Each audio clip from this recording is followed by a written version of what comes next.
मैं प्रधानमंत्री जी से निवेदन करना चाहता हूं कि इससे पहले कि हम लोग 10 लाख नई नौकरियां बनाए, ये 1 करोड़ जो खाली पद हैं, अगर ये 1 करोड़ खाली पद ही हम लोग उनकी भरपाई करें तो लगभग 5 से 10 करोड़ लोग खड़े उठेंगे। हमारे देश में अगर एक आदमी का खून गिरता है तो पूरे देश का खून गिरता है। जब एक नौजवान का सपना टूटता है तो पूरा देश का सपना टूटता है। यह सवाल किसी दूसरे का नहीं है। आग कहीं और से शुरू होती है, मोहल्ले में घर हमारा भी है। हम लोगों को इस बात का ध्यान देना है।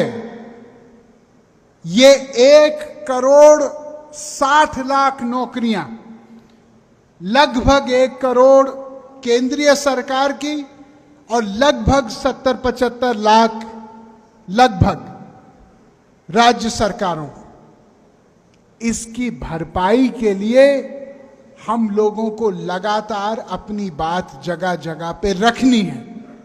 सरकार अक्सर ये कहती है कि हमारे पास आर्थिक प्रबंध इस समय नहीं है। ये बात सही नहीं है। क्यों? जब सरकारी नौकरी बनती है तो कोई भी सरकारी नौकरी हवा में नहीं बनती। सरकारी नौकरी बनने के साथ साथ ज्यों का त्यों आर्थिक प्रबंध होता है। अगर उस पैसे का कहीं और उपयोग हो गया तो इसके जिम्मेदार देश के नौजवान, देश के किसान और हमारे नौकरी ढूंढने वाली पीढ़ी नहीं है। जो सरकार ने वादा किया है, हम देश की जनता उम्मीद ये करते हैं कि उस वादा की पूर्ण पूर्ति होगी। क्या आप एक बात जानते हैं कि हमारे देश में अनेक सरकारों को मिला के केवल जो पेपर की फीस होती है परीक्षार्थियों की, अभ्यर्थियों की, उससे सरकार 1300 करोड़ रुपए हर सालाना कमाती है। 1300 करोड़ रुपए।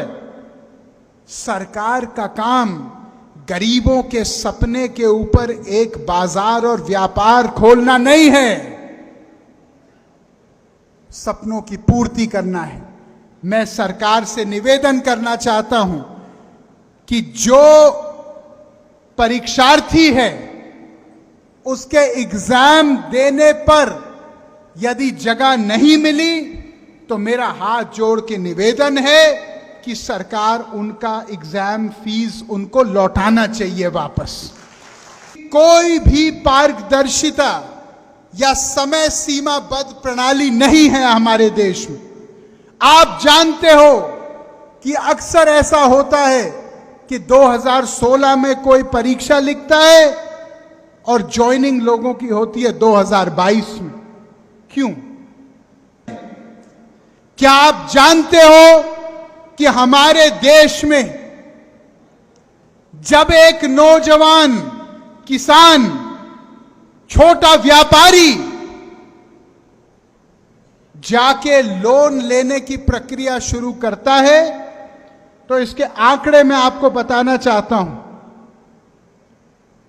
80% के आसपास लोन हमारे देश में, सरकारी आंकड़ा है, मेरा आंकड़ा नहीं है,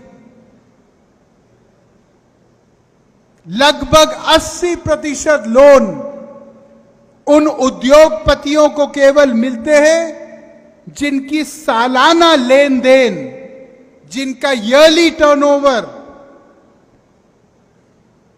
100 करोड़ से ऊपर है। 55% केवल उन लोगों के पास जाता है जिनका सालाना लेन देन 1000 करोड़ से ऊपर है। यह सरकारी आंकड़ा है वित्त मंत्रालय का।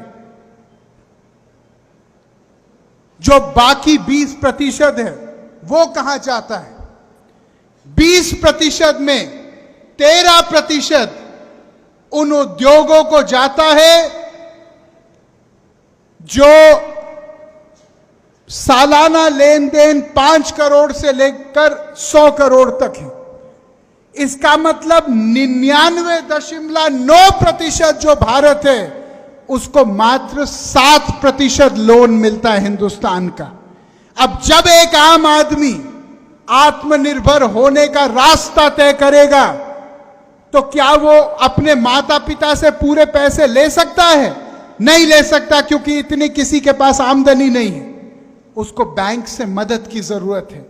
अब जब बैंक में सारे मदद की प्रणाली ही समाप्त है एक आम इंसान के लिए, तो वो सपना क्या साकार हो सकता है? आप मुझे बताइए। हम लोग ये चाहते हैं कि 10 लाख नौकरियां जो प्रधानमंत्री जी ने घोषित की वो जल्दी से जल्द हो। मुझे पूरा भरोसा है होगा। साथ साथ जो 2014 में मुख्य पत्र में कहा था कि 2 करोड़ नौकरी प्रति वर्ष मिलेगी, उसके ऊपर भी हम लोगों को सोचना है। और मैं जानता हूं कि दुनिया की आर्थिक परिस्थितियां इस समय बहुत आसान नहीं हैं। मैं किसी के ऊपर दोष नहीं डाल रहा, लेकिन मैं केवल एक बात बोलना चाहता हूं कि ये 10 लाख शुरुआत होनी चाहिए। ये 10 लाख इस रास्ते का अंत नहीं होना चाहिए। जो 2 करोड़ नौकरियों की बात की गई थी वो नौकरियों की पूर्ति भी होनी चाहिए देश में, तभी गरीबी छटेगी। बात करना चाहता हूं इस अग्निपथ योजना की, जिसके ऊपर आज ही मैंने एक पत्र लिखा है माननीय रक्षा मंत्री जी को। यह अग्निपथ जो योजना है, इसके बारे में कई नौजवानों ने पिछले 2 दिन में मुझे सोशल मीडिया पे लिख के, फेसबुक ट्विटर पे लिख के अपनी चिंताएं मेरे सामने रखी हैं। भाइयों, मैं सेना में तैनात एक नौजवान को एक सरकारी नौकर मुलाजिम नहीं मानता। मैं उसको एक तपस्वी, एक योद्धा मानता हूं। मैं ये मानता हूं कि जो आदमी ने अपने जीवन का सर्वस्व न्योछावर करके अपने देश के नाम त्याग करते हुए दिया है, वो आदमी तनख्वाह के लिए नहीं जी रहा, वो आदमी देश के लिए अपना बलिदान देने के लिए जी रहा है।